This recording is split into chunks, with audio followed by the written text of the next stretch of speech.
oba kuta ku bbeere oba okubya ekkiisi azilongazi okoze ekikolwa ekyesiitaza eri omwana omuto oli abeera mwana muto. Amazima mu mukwano ekuweerezebwa Senga Mabirizi MUSAWOJOWE KOJJABONNY. Twegatteko ku YouTube channel yaffe. Abasajja basobola okuwolereza musajja bannaabo kubanga omusajja ayagalwa nnyina Hajat nyina yalina omuwolereza. Mabirizi Herbal Products Limited tulinawo eddagala eriyamba abaami n'abakyala. Simuluzo Mani Power Extra, Complete Man, Herbal Mouthwash, Coffee ayambira ddala ffe abaami. Tulinawo kaama k'abakyala, Tightening Powder, oyagala okugeza ebbina, eddagala eriyamba okwongeza ku balongo, oyagala okusereza nabunyaayo, oyagala okufunza nabunyaayo enywere, Express Water Tightening, kadde agoba infection mu baami n'abakyala. Ate nga tulinawo sabbuuni, ono sabbuuni ayamba abaami n'abakyala. Tulinawo ebizigo by'abaana n'abantu abakulu, enkumbi eyambira ddala mu kisenge. Tulinawo obutiiti ate nga tukolera ne order yo. Mabirizi Herbal Products Limited kwe tuli. Subscribe nga YouTube channel no sharingirako munno omugambe nti ate nate ever ready steady tubeerawo okwogera ku bintu ebimu ebitambula mu ggwanga Uganda. Engeri gye tulina Senga w'abaserebu ye CEO waffe ali wakati oyo ayambadde white ye wanjawulo omufu olaba ffenna twambadde bivaava banze ne MUSAWOJOWE naye nga tuzze okwogera ku biri mu ggwanga wamu n'okubajjanjaba. Tuli Mulago ku 2 ne ku Freeman Building. Omusajja amaka gakulemeredde ngamba mu kisenge toyima batule tezikwata bulungi ebyo byonna jangu tubikoleko. Hajat yasibye bbaawe ku nsonga ezitategeerekeka mbu aji yakwata muwalawe. Lwaki oziyita ezitategeerekeka? Abeera bbaawe bawa Kuruthum Uncle wa Pretty Nicole kale yamulaga akasolo byebiriwo so ebiri mu ggwanga bingi nnyo. Senga Mabirizi tutandisiddwawo. Abatulaba abulungi mbabuuzaako wano ku Mabirizi Herbal Products Limited mwebala okutuwagira mwebala okutufollowinga. Ensonga eri mu ddiiro ya Hajat ne Aji, ensonga muzze muziraba ziri ku mitimbagano wonna okuleka gwatalina simu gwatakola ki gwatabimanyi naye ffe tuze tukola ki tubifollowinga. Ebintu byatandika biri waggulu ate kati bigenda bikola ki byewunzika. So naffe tuli wano tunoonya kituufu tetunakola ki kukitegeera. Tuli Mulago ku 2 wano nga ku kyaki yakakande Pretty Nicole ye oyo mwana wakuswaza nsi na ggwanga abazadde oyo mwana abawe ekyokulabirako kubanga Mukama yamuwa alabika bulungi nnyo naye ate byakola mu myaka gye abaana bwe bato bali kusomeresa zino bakola ki basoma. Be bamu abagenda okutuula ebigezo be bamu abali mu kisulo olwaleero lunene naye Pretty Nicole yetafugika yalaba obusolo bwaba anko yalaba simanga ki bitumi yakola ki yakiraba. So abazadde mwetereze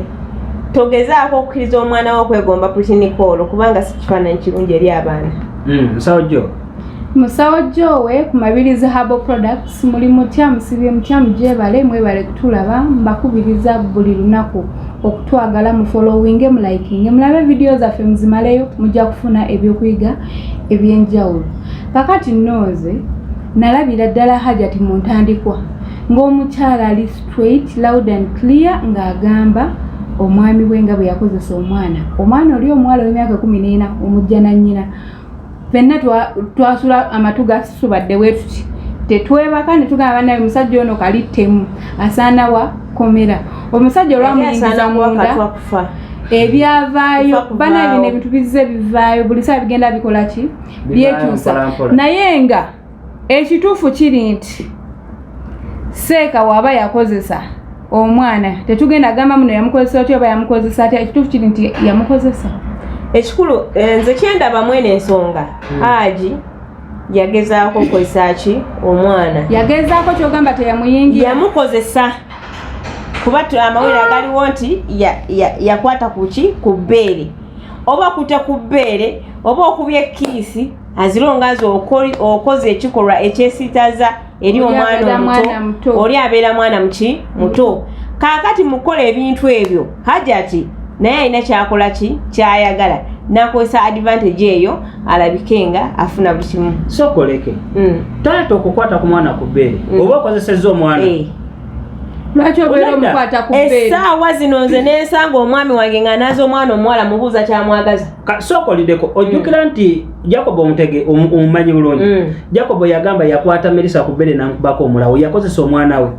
nedda eyo owulidde yali agema bbeere teyalikwatako omwana yeyamuli nakwata akalawo n'akubako ye bannange n'okubako akalawo kyawukana buno bwalibudde bwa misana naye oli yalumba mu buliri nemukakasa anjawulo nakwata ku bbeere lya muwala we aji kiri bwe kiti ate bbeere lyalito bw'obanga wayimuka mu birevu byebyo sunnayo mungu gye yakuwa n'oyimuka n'ogenda n'okwatira omwana amabeere n'omutunuza mu mbuga za sitaani wallahi oswaziza obusiraamu katono nnyo aji according to me nze kizibu nnyo ffe abasajja tetulinayo muntu asobola tuwolereza ng'omukazi atuwayiriza ekintu ekyo tekibangayo mpozi nga mbanaye ekyo si kuwayiriza walaba abaana bano abahaji yennyini omwana gwazaala bye yasooka okuvayo okwogera n'obutambi obuze bufuluma senga ate omwana n'amala n'akyusa akatambi n'ebize bifuluma senga nze kagambe kintu sikuwayiriza okumanya nga ffe abasajja ku nsi ya Mukama eno twabula omuntu atuwolereza ku mbeera y'ekikyala ng'oba abakyala mutuwolereza okujjako nga maama wo omuntu eyakuzaala ku nsi yasobola okuwolereza naye nga n'abooluganda bwe bazadde mu maama omulala tebasobola kukuwolereza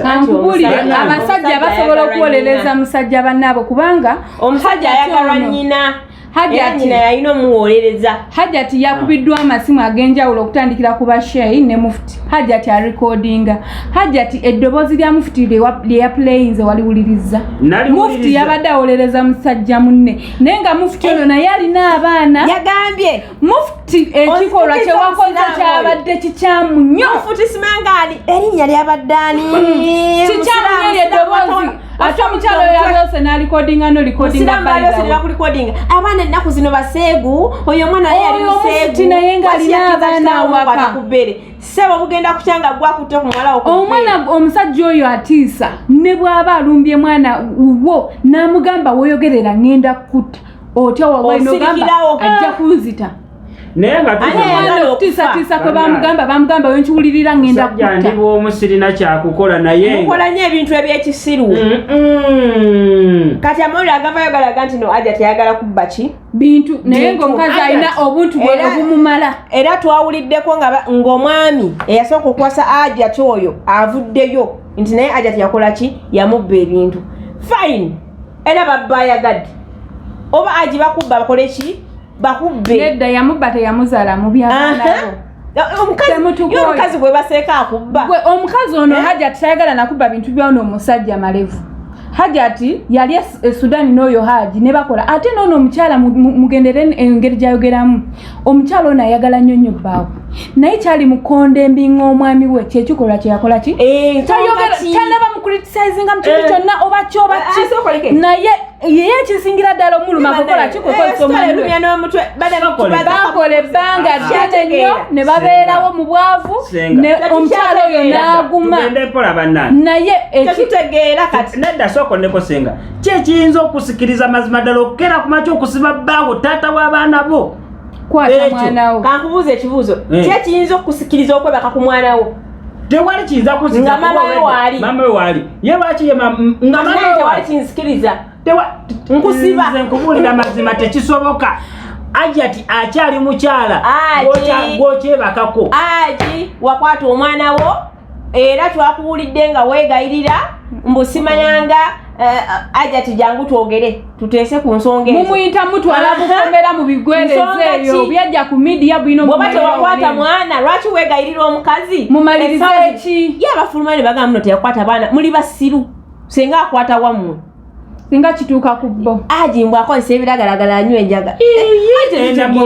Haji tatandika kwewayiriza ebintu bino Haji yabikola ategeera ne bwe munaatangi kibi ky'okwebuzaabuza Haji tasobola kubanga anywa enjaga bannange gamba bulira omukyalo ono yaviira yajje ku media ayogere ku muwala we kubanga ne gye yazaala abaana bakozesa social media balaba muwala we ekintu kyakola ki n'omwana yennyini wobeera gwe bigere by'omwana aswala mu masomero emikwano gye ekintu kino kijja mutambulirako kitegeeza maama w'omwana ono tasobola vaayo kwogera ku kintu kino nga talina bujulizi bumala gagamba mbu omwana bamuzamu nabaana ne bagisimanyi bamugjamu nabaana bagamba nabaana erebe omukyala yagamba yakebera muwala we nga nabaana yakola yasembera bamukozesa nnyo 14 aji yagalira taatawe tekisoboka bannange nedda teyamweyagalira omwana nga n'amaloboozi gavuddeyo senga bona enja kukuba ne bagamba batya amaloboozi ne gagamba gatya omwana amaloboozi gavaayo ng'oyo omwana gwe bagamba mbu simanyi mbu taatawe yamukozesa ng'omwana kwolwo babadde bannange bino ebintu tubijje mu bino byogamba muno simanyi nga taata yali mu kusubula simanyi nga omwana yali kusomera simanyi biki benyini abo benyini abaana genda oleka vidiyo akalala nga bali bangi oli we yamugambira simanyi najjana ekiro kwolwo nali mpulira n'amukuba kiisi ku ttama taata waki bakuba omwana kiisi ekirala abaana baneeno munajjanga mukwatirira mabeere n'aleekaana abaana kyebava basirise ne bakyusakyusa nekyembagamba kiri kimu abagoberera sitory eno mugigoberere buki mugigoberere bulungi bannaye abagoberera ensonga zineeno muzegendereze like muzigende nnyo deep kubanga waliwo ekitundu kye tunabakola ki kuzuula bulungi nnyo eno ensonga weeri erimu eggumba bakyekuba akagundi buli omu akola ki azza wamune buli omu azza wamune naye kwaba abantu ababiri kuliko omukyamu kuliko n'omuki n'omutuufu tujja bazuula so abantu abo tugenda kubazuula senga naye kyensaba ekintu kimu senga amateeka ge Uganda gaali gakolerangawo era bannange kati namaze okulaba nti omulimu gwa poliisi mulimu mukulu ate mulimu munene nnyo nze nali manyi kintu kiri izewe ekityo nze ku bintu ebyavuddeyo byonna omwana byatamwatamwa mama byayogera birala abali mukomera boogera birala recording zoogera birala oyo musajja ku first time ongeri gye twawulirizaawo omukyala bannange oyo gayise nga twamutadda naye nammwe abali eyo bannange tubagamba buli omu sekita gy'olimu ng'olinawo okulemberako naye okaba katono weekati omukulembeze w'eggwanga tumuwa ekitiibwa aji kati ali mu kukola kawulya yawadde abantu kawunika yabakoledde kazunza yabadde kazunza njukirwe waza kati oli mulogo ekubeddeero yalaba ekiri mu ggulu bannange yalaba ekiri kati oteeka okuba mukomera gy'oli onyeenya ku nsaaso okuba nkubisibwe alo engeri gy'okwatagana n'abasirikale kati midiya buli omu tamanyi kituufu edda bweti osobole okuva mu kkomera naye ssebo togenda kuva mu kkomera paka nga tumaze okuzuula ekituufu ani Zulaika omwana yani alina ofuna justice naye nga ebyagala mwawayiriza omusajja ate mwenna abakyala otuukiriza n'olugero mbu namunswalya ku nswaze tekisoboka okubanga aja asobola okukozesa muwala we omwana si yamuzaalira ddala omwana mujja na nnyina babakozesa bulijjo kikyoyogerako ngenda bagoba nze babakozesa bulijjo nyoko si gwolya olya maama w'omwana mbu nyoko yabalisa ne nyoko nga n'ennyumba gy'asulamu ya mukazi tetwagala aje ensi nsunguwavu so bannange alifa abakazi mwatukutte bulungi ensonga zineeno namala naleeta n'abaana ate bannaye abakazi y'omukyala omukazi namugumiikiriza nnyo bannange bonono omukyala wadde bamaze ne babikyusa bitu ne babimudiza naye ono omukyala mugumiikiriza nnyo kugumiikiriza ki nga yawayiriza omusajja muyekozesa muwala teyamuwayiriza osobola owayiriza bbawo ng'omuzaddemu n'abaana n'oyagala bamusibe ate ng'olwedde alina properties z'alina bagamba yagala ebyobugagga naye omukyala ono wallahi byalina ali contented byalina bimumala newonookola ki aji ojja kusibwa wakwata omwana olina okusavinga punishment era twagala otule yalina amazzi nti aji yakwata omwana yamukwata si mama mwana yajja n'atugamba kati waba teyamukwata beerya bisiyaga naye abasajja twabulwa atuwolereza bw'aba teyamukwata ensonga ze mulaba nammwe era mukikatiriza mugamba nti aji yakozesa muwala we bw'aba teyamukwata bano abaana abato abasula mu ddeeka za wansi batuulirira kukyokunda akatanda gundi personality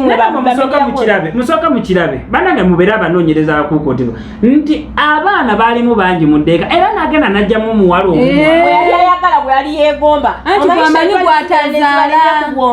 shaitwani zibalina kubonga mera nga temutegeera n'olaba omwana omuto bw'ati n'omulaba nga mukyala w'omulaba ng'atambula asagala n'olaba nti nasobola okujjayo aji shaitwani yakulinnya ku bwongo wakozesa enjaga wagenda mu nsaasi naye ajja kwekwasa shaitwani abagambe musebo yali yeetegeerera yaloopako wa chairman ku kyalo n'agamba nti taata w'abaana akwatirira abaana chairman ku kyalo akola ennaku zino ba chairman bakwata abaana Atolaba yabirese ku media police nayo nevayo negamba agenda akyeseze mu nkukutu. Chairman bagala bawala bawe bagala bawusigalo ba chairman benaku zino ba chairman ki. Nabo benyini bakwata abaana baabwe. Bebagala baneiba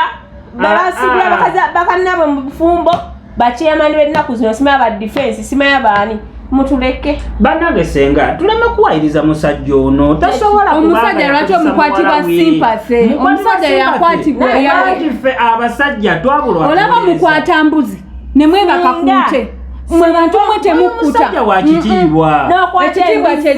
n'okwata embizi omusajja ategeera n'okwata embizi ne webaka kunte bimeka wano byetuvudde waliyo omukyala yeebase ku mbuzi waliyo n'abakwata enkoko omusajja nakwata enkoko bane ku nkoko omusajja akwata omufaliso gwennyini gwagulako n'agukubamu ekituli n'agusobyako okyasaaga omusajja ategeera mu abakazi tumanyi wano emize gyammwe naye tetugyogerako tewali mize gye tulina era omukazi ne wakola obwenzi tugamba bugambi nti wali owuliddeko awantu wonna wonna ng'omusajja yali azzeeko awaka n'aleeta n'abaana b'abakulu nga kuliko omulenzi ono yeyagala n'omwana wawaka ne maama wawaka tekibangako mulaaya kuki abakazi we baba nga bamalaaya balaaya ku mbwa wali ozireko omukazi yebase n'embwa abasajja bamalaaya bayitirivu nkumuye malaaya omu ono prandi mulekwa juni oyesebo si malaaya ne malaaya endala jereyo yagambye bajwe Nicole eberenga godfather wayo oyo bamalaaya bayitirivu tulina okola ono simaya modo simaya biki kwali okwo oyo naye malaaya ona apo ebazunza kayima banange mundeke nfunikire ensonga eno nanze ositiwa olunako ekyo bali abakadde bagagula kyonna kyekiri agi yonna gy'oli Allah yamanye ebigenda mu maaso kyo nkusabira busabizi banange amawulire ga agi go gakyagendera ddala mu maaso buli mukyala yenna nandisabye bagajje mu media buli mukyala ensonga eno bagikwata empola mpola bano abaana ne balira zombi babajje ku media interviewinge mu mpola mpola bajja funa ekituufu ensonga z'abalema ne bazireetera media kati media erina okusala omusango erina okugoba ensonga so bannange ntwala omukisa guno okubagamba Katonda yasalawo biki ebigenda mu maaso naye nze eno tumi nakirabye ng'ekintu ekiri diversion mu ggwanga okusinziira ku kintu ekibaddewo so tugende mu maaso n'ekiriwo ensonga eddako na tumi Pretty Nicole ave mawulire addeyo ku ssomero Pretty Nicole tebamutwala mu rehab kubanga ategeera oyo omwana ategeera akola bamutwala mu rehab oyo omwana ategeera Nicole bamujje ku media yasukka weyandikomye tumuyambe Pretty Nicole mumufunire ekibira gy'ababeera nga teri wadde omuntu tuteekewa Pretty Nicole kati mabira bamuggyeko esimu abeere nga tasaafuna access ya social media Pretty Nicole bamugye ku social media bamuggyeko essimu bamuggyeko buli kimu afune obulamu obulala agende ku ssomero ajja kukwata Pretty Nicole agende buwala ajja kukwata abaana namwe ate kiba kisusse yamanyira omulya ajja bakwata ate kisoboka bagambye abali ku masomero tebabalya ne buwalabu bajja mutematema ajja kuba kyebadde ngamba Pretty Nicole agende kale bamu uniform agende ku kyeyo ajja kwagala baba agende UK bamutakaale by the way ne South Africa bamutakala bulungi ne South Africa era bawagundi kyeyagambye agenda vayo nga alidde giwera mbutuufu ng'akoze eki ng'ensi agenda asanga akiramu ensebere bukoze eki ng'ateredde mu line mukira kijja kiririsa amabira gwe Pretty Nicole gwe bambi omwana alina ekisembi tosobola kuddira abantu bakuyamba ate n'otandika obayeebula ne bwe yandibadde yalaba obusolo bwa anko we nga ekyo wandibadde tokyogera ku media Nicole yajjana neyambulira simanya nakola kiyamayo netunde in fact teyamweyambulira it was by coincidence ng'oli avayo ng'ona agenda n'amulaba bana nawulira mama Pretty Nicole ng'ali ku media avuma Kulusumu n'avuma ne Aklam mama ekifaananyi kyewalaga kyatulaga nti n'omwana wo bwali kyali naawe kyokola ki in fact gwe atendeka bane tulekerawo nnyanya oyo omwana wano Nicole tulekerawo munenya nyina yavaayo video zaateebwa n'ayogera buli kimu ebisaana n'ebitakola ki n'ebitasaana kwegamba ng'olaba omuzadde atali atasobola nakukuza mwana we mu ngeri ennungi Chobola ne Nicole bwatu wakola ki emwekendereze abamuzaddemu abana bamuba mujjeeko kakati tasobola bakuza mpozi nga bagala aberenga Nicole Musawojo Nicole tumufunamu kikati Senga Pretty Nicole abadde muwalawo kiki wandikoze ku mbeera eneeriwo musiba nedda sebuzizza bunange bannange ntasobola twala mwanange mu Senga Pretty Nicole nga muwalawo kiki wandibadde okola nga ggwe nga Pretty Nicole ng'omulaba nga muwalawo nga gwe maama kiki wandibadde okola Pretty Nicole musalako ebigrupu ebisinga byalina kuba omwana alina kati grupu nyingi ezimu influencinga ne mugamba ne musalako ne bano ba interviewers bano ba social media simaya bikiri kiyabo abo ezo interview ezo bisoka ne bimusala kawo ne bimukendezako mwanage nensobola banga mutuuza kino tukihandolinge bwakiti kino nga tuwogera nabeera mukono gwange nogaa kino tekikola bwoti yasuuka mu kutuuza esooka Pretty Nicole kati asinga maama wo kutegeera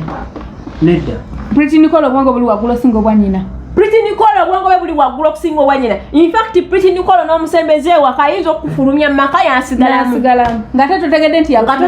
nti no yakufulumiza oyo mwana kati obwongo bwaliko nze Pretty Nicole kyenkukolera essaawa zino ofuna musajja n'akuwasa nemula muteekeketeeka omusajja tomugamba muteekako tteeka Pretty Nicole waba ayagala omusajja oyo ajja kubeera wamugondere buli kimu tajja kubeera wamugondera buli kimu abeeremu eyembeera emyaka 2 wasigale nga Pretty Nicole era nze nja kusaba ajja kubakyusa omusajja Senga Pretty Nicole ku mbeera gy'alimu yeepangisiza sente azijjawa akola mulimu kati nga gwe maama we wandibadde okola essaawa zino Pretty Nicole yeepangisiza essaawa zino nasula wa maama we nedda nnyama yeepangisiza kitegeeza malaya ajjudde yafuuka musege abeera malaya ajjudde in fact oyo omwana alina kuba ng'asula mbazadde be naawe siya nze bulijjo manya asula nawaka Nicole essaawa zino eno malaya ejjudde ensajja mwekubira bamuleke oyo takyalina kyasobola kutugasa tosobola mutuuzaawo n'omubwira kubanga obwongo bwa Pretty Nicole babuliridda bwanze simanyi bwagenda wabula ate abalina abaana abamasomero bano abaana bagenda kumula kati eno third term mu preventing ennyo abaana bamwe eri social media kubanga bagenda kwononekera osanga video ya Pretty Nicole sibo gye mugjeeko nono omuwala ono bye babadde batandise okuleeta bugundi buno bu surprise mu ssomero mu moto gwe bawadde emmotoka ebyo si bya example nungi kulabira abaana ku ssomero abaana baffe bagenda kwononeka banayensaba tujje emigunju mu baana abaana bo bali ebisiyaga abaana beeyagala boundaries ku social media no their friends mubeere n'emikwano emmotoka ku ssomero ate mwe temumwagaliza naye student omufollowinga student olaba engeri gyayambalamu olina malaya ejjudde mugunju gwetaaga kujja mu ssomero nabwo kujoininga Pretty Nicole osobola omuteeka mu baana bo nga musoma mwenna omwana ali innocent muli bakambwe mukulembeze byakola nabali bagenda okukola ki bagenda okukola kitegeeza mukuza essaawa zino ali ku media postinga buli kimu waakunama bwakola ki bwali mu bupale bwakola ki naye ng'ali kusomera akola ki kitegeeza n'abaana bamuli okumpi bajjamu ego bagenda kukola byebimu byakola abazadde mugendere engeri gye mukuzaamu abaana nedda bagenderere emikwano gy'abaana baabwe wa gye bazanyira abeera nani in fact TikTok eno yandigoye buli muntu akunamira ku TikTok asasanya video ez'obuseegu kikyamu nnyo ekyo yusisejja kikolako naye nga ekiriwo Pretty Nicole ye amagezi ge mumuwadde abamu ensajja mukuba Pretty Nicole ensajja bwabanga oyo mwana yeepangisiza waali omwana yeepangisiza Pretty Nicole alina business kasolo naawe alina kasolo ani asasulira Pretty Nicole ennyumba gwawaddeko zamwadde zasasula yagambye bwe yeetunda kajje amulumirize nga alina ne evidence amuwa akakadde ogenda kajjawa ani akusasulira rent w'ennyumba okimanyi Pretty Nicole asinga mama esente mama Pretty Nicole apangisa oba ani amanyi kakati nina ekyo oyo omwana yandibadde abeera waka senga katandikire gyoli Pretty Nicole yabadde mu video ya Mick Wine oluyimba nagirabye kiki what is your view tewali buzibu Pretty Nicole yayononekadde naye mukyamuteesaako kisaana oyo ogundi Mick Wine okukwata omukyala ng'oyo Pretty Nicole okumuteeka mu video ye Pretty Nicole mukyala oyo mwana wandigambye omuwala ng'oyo she's not 16 batulimba she's above 18 mwana muto oyo Pretty Nicole ali 18 batulimba nedda tanabaziweza Musawojowe Pretty Nicole yabadde mu video ya Mickey Wine. Mickey Wine ze kyamanyi omuyimbi atagetinga kintu trendinga. Kati walaba ngono omwana trendinga ina views nyingi biki wanamkolera mu luyimba lwajja kutambula. Of course I know gena namwa kyabayagadde sente zayagala. Namteeka mu video ye. Mickey Wine talina buzibu. Talina buzibu nyo kubanga yabadde anoonya kintu kigenda trending sa video ye. Abamandize Pretty Nicole mugenda mukakkanya. Mumuwe emchire ejikalubadiri oba nito ina kakalubaja ntukuwe dagala tulina akawanvu